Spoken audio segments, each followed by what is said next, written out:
Hello friends, welcome to the geology MCQ series from K Mangar. ये हमारा second video है for chapter 2 and यहाँ पर हम बात करेंगे aeolian processes and alluvial processes से रिलेटेड क्वेश्चंस के बारे में। बट बिफोर यू बिगिन, अगर आप गेट, नेट, जीएसआई या आईआईटी जेईई की तैयारी कर रहे हैं तो आप हमारा ऐप इंस्टॉल कर सकते हैं। सिंपली प्ले स्टोर पर जाकर सर्च कीजिए geo Khan geology and you can prepare with us. So question number 1 is which of the following is not a part of desertic erosion. So अगर हम बात करते हैं डेजर्टिक एरियाज़ की तो वहाँ पर एयर की डोमिनेंसी ज़्यादा होती है because of scarcity of water. वहाँ पर वाटर बहुत कम होता है। So if there is dominancy of air we will call the processes that is aeolian. जैसा कि हमने लास्ट वीडियो में डिस्कस किया था कि for air it is aeolian, for river और वाटर इट इज़ एलुवियल। ठीक उसी तरीके से ओशन के लिए marine, like this. So for the desertic areas, if there is no water then chemical action will not happen. Okay, so ये बहुत ही rare condition होती है for chemical action and hence fourth option will be our right answer, that chemical action is not a part of desertic erosion. Now second question is sharp edges are found in which of the erosional landform. So erosional process के through काफ़ी सारे landform बन जाते हैं, जैसे कि यार्डंग, वेंटिफैक्ट्स, pedestal rocks. सो यार्डंग में क्या होता है, हमारा वर्टिकल लेयर्स होती हैं, वर्टिकल रॉक्स होती हैं, alternate hard and soft rock, hard soft. Okay, कुछ इस तरीके से। सो जब भी यहाँ पर इरोजन होता है सो हार्ड रॉक कंपेरेटिवली कम इरोड होती हैं एंड सॉफ्ट रॉक ज़्यादा हो जाती हैं, जिस कारण से हमारा कुछ इस तरीके का स्ट्रक्चर बन जाता है। It is known as the yardang. वहीं पर अगर हम बात करें पेडेस्टल रॉक की, so it looks something like this. क्योंकि यहाँ पर लोअर एरियाज़ में जो सरफेस से थोड़ा ही ऊपर है वहाँ पर एयर काफ़ी सारे पार्टिकल्स को कैरी करती है एंड लगातार इन पार्टिकल्स की शूटिंग के थ्रू लोअर का एरिया ज़्यादा इरोड हो जाता है compare to the high areas. So इस तरीके का फीचर हमको मिलता है जिसको हम कहते हैं पेडेस्टल रॉक। ना अगर हम बात करें वेंटिफैक्ट्स के बारे में तो क्या होता है, कुछ जो भी लार्जर पार्टिकल्स होते हैं जब उन पर सैंड की ब्लास्टिंग होती है, सैंड्स की जो भी पार्टिकल्स लेके एयर चल रही है, सो उन ब्लास्टिंग से इनमें एक फ्लैट सरफेस बन जाती है लाइक दिस। सो ये फ्लैट सरफेस होती है, ये जिसको मैं फिल कर रहा हूँ, सो ये फ्लैट सरफेस के जो कॉर्नर्स होते हैं, ये सारे कॉर्नर्स ये एक शार्प एज की तरह वर्क करते हैं and this feature is known as the ventifacts. So यहाँ पर हमारा सेकेंड ऑप्शन राइट आंसर हो जाएगा। Now question number third one is what is that process in which there is transportation by a series of jumps. So transportation के भी काफ़ी सारे form होते हैं कि किस तरीके से जो भी पार्टिकल्स है वो मूव कर रहा है। So like you have the suspension, जब particles within the air move करता रहता है उसके इसको हम कहते हैं suspension. Then you have traction, जब कोई भी पार्टिकल्स जब उसकी साइज ज़्यादा बड़ी होती है so it is not easy to uplift it. So यहाँ पर ये लाइक घिसटता हुआ इस तरीके से आगे बढ़ता जाता है। It is known as the traction. Okay, when particles is always in attach of the surface. Then you have saltation. Saltation में क्या होता है, पार्टिकल्स की साइज ज़्यादा बड़ी भी नहीं होती है, ज़्यादा छोटी भी नहीं होती है। दैट्स वाई जब एक जोर का हवा का झोंका आता है तो यह जंप करके आगे बढ़ जाता है। देन फिर ये स्टेबल रहता है क्योंकि एयर में इतना फोर्स नहीं है। देन अगेन समटाइम्स फिर एयर का एक काफ़ी स्ट्रॉन्ग एयर आती है एंड फिर अगेन इसको जंप करके थोड़ा आगे ले जाती है। So this process of transportation is known as the saltation and this is the series of jumps, jump. Okay, so यहाँ पर थर्ड ऑप्शन हमारा राइट आंसर हो जाएगा।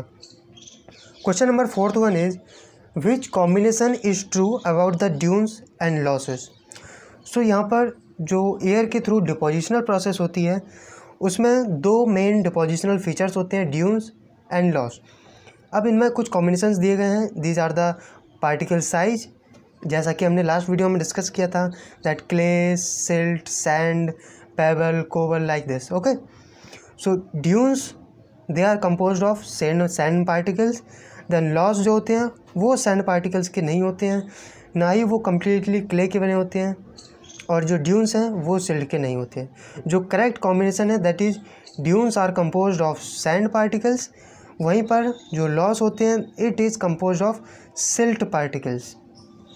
ओके, सो यहाँ पर जो सही कॉम्बिनेशन है that is the option number 1 okay, now fifth question is which type of dune does not source a particular wind direction. Now जो भी सैंड पार्टिकल से मिल करके ड्यून बनता है डिपोजिशनल लैंडफॉर्म, उसके भी काफ़ी सारे कैरेक्टरिस्टिक्स फीचर्स होते हैं। लाइक वो एक विंड डायरेक्शन से पर्टिकुलर एरिया में बनता है, लाइक दिस। ये फोटोग्राफ आप देख सकते हैं।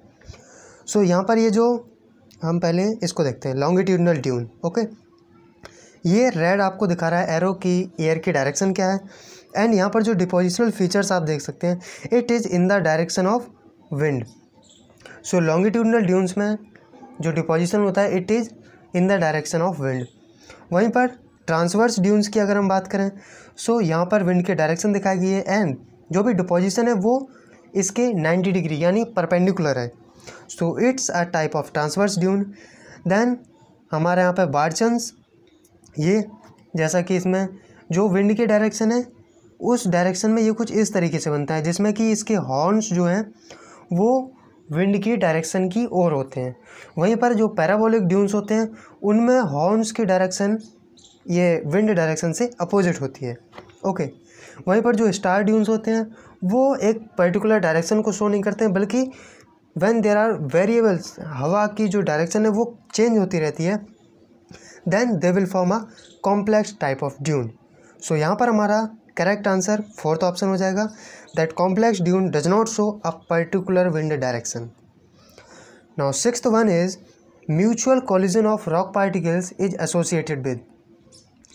नाउ ये जो काफ़ी सारे इरोजनल के प्रोसेसेस बताई गई हैं, like you have the hydraulic action, जिसमें वाटर जो होता है वो पार्टिकल्स को एक प्लेस से उठा करके ले जाता है। देन यू हैव एब्रेजन, जो पार्टिकल्स ऑलरेडी ट्रांसपोर्टेशन में हैं वो जब बेड रॉक से टकराते हैं, कोई भी रॉक से टकराते हैं, वहाँ पर जो इरोजन होता है उसको हम कहते हैं abrasion process.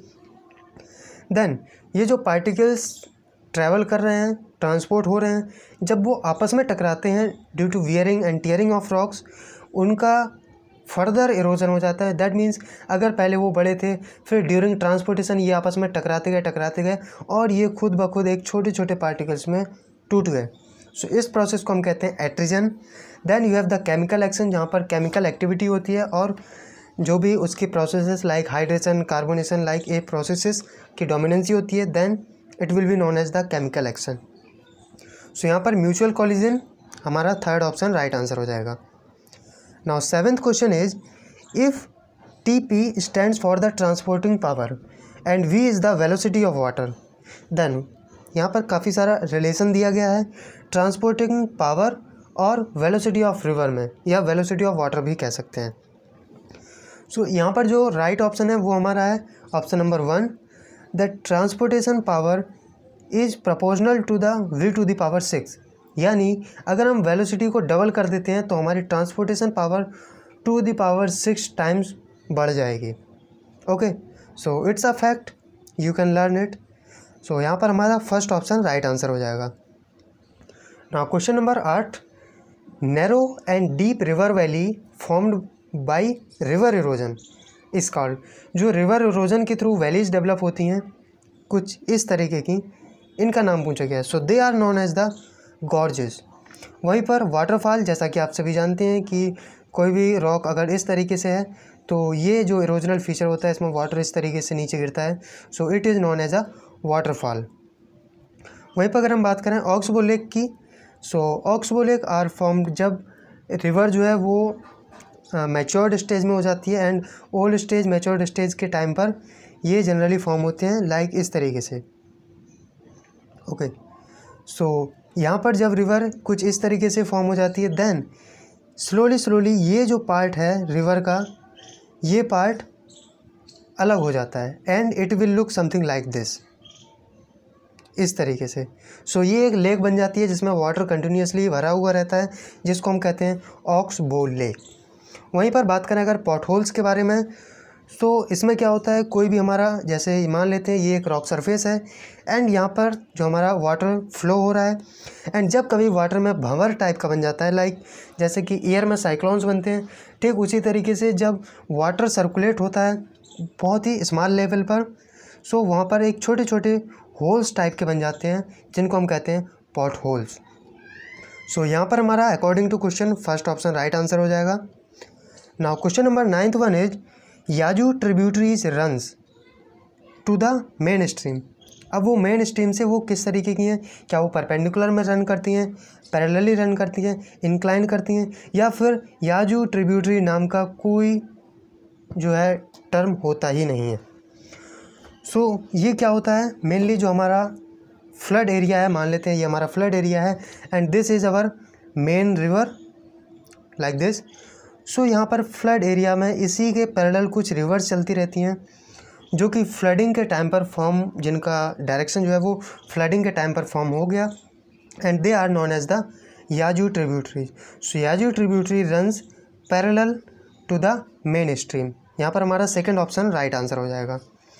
Now 10th one is which of the following landform is formed in hilly areas.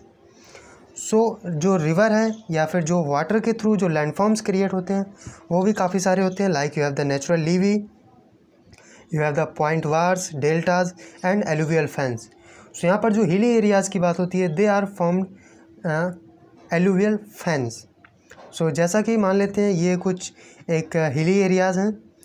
सो यहाँ पर जब जो रिवर के थ्रू या वाटर के थ्रू मटेरियल जो भी बह के आता है वो कुछ इस तरीके से सेटल हो जाता है लाइक अ ट्रायंगुलर शेप। सो इसको हम कहते हैं एलुवियल फैन। यहाँ पर हमारा फोर्थ ऑप्शन जो है वो राइट आंसर हो जाएगा। Now question number 11th one is which of the following drainage pattern have the appearance of tree branches. Drainage pattern means river की जो भी वहाँ से जो भी डायरेक्शन से वाटर आ रहा है उन सब का पैटर्न क्या है, जिसको हम कहते हैं ड्रेनेज पैटर्न। सो यहाँ पर डायग्राम में काफ़ी सारा ड्रेनेज पैटर्न दिखाया गया है, like you have the option number A dendritic, then ये this is the trellis, rectangular, parallel. So यहाँ पर हम देख सकते हैं जो ए है it look something like the branches of tree, that means dendritic drainage pattern is have the appearance of like tree branches. So यहाँ पर हमारा फर्स्ट ऑप्शन जो है वो राइट आंसर हो जाएगा। वहीं पर अगर हम बात करें रेक्टेंगुलर की, so it is forming a rectangle type, then parallel the rivers are parallel, then trellis there are two parallel rivers and within which there are small scale secondary waterways. Now the 12th question is which type of drainage pattern is shown by dome. तो जैसा कि आप जानते हैं दो structures होते हैं, dome and basin. Dome structure mean something like mountains and basin mean something like this. So अगर स्ट्रक्चर डोम है तो वहाँ से जो भी वाटर फ्लो होगा वो कुछ इस तरीके से होगा, एक उसके कॉमन पॉइंट से चारों ओर की ओर वो फ्लो होगा। सो it is a type of centrifugal drainage pattern. Okay, वहीं पर अगर हम बात करें बेसिन की, सो चारों ओर से जो भी वाटर आ रहा है वो बेसिन के सेंटर में आएगा and it is a type of centripetal. Centrifugal को हम कुछ इस तरीके से डिनोट कर सकते हैं। ओके, वहीं पर अगर हम सेंट्रीफ्यूगल के बारे में बात करें तो सेंट्रीफ्यूगल जो कि आउटवर्ड को होता है वो कुछ इस तरीके से हो जाएगा। Okay, this is centripetal, this is centrifugal. So यहाँ पर हमारा सेकेंड ऑप्शन राइट आंसर हो जाएगा। It's all about for today. Next video में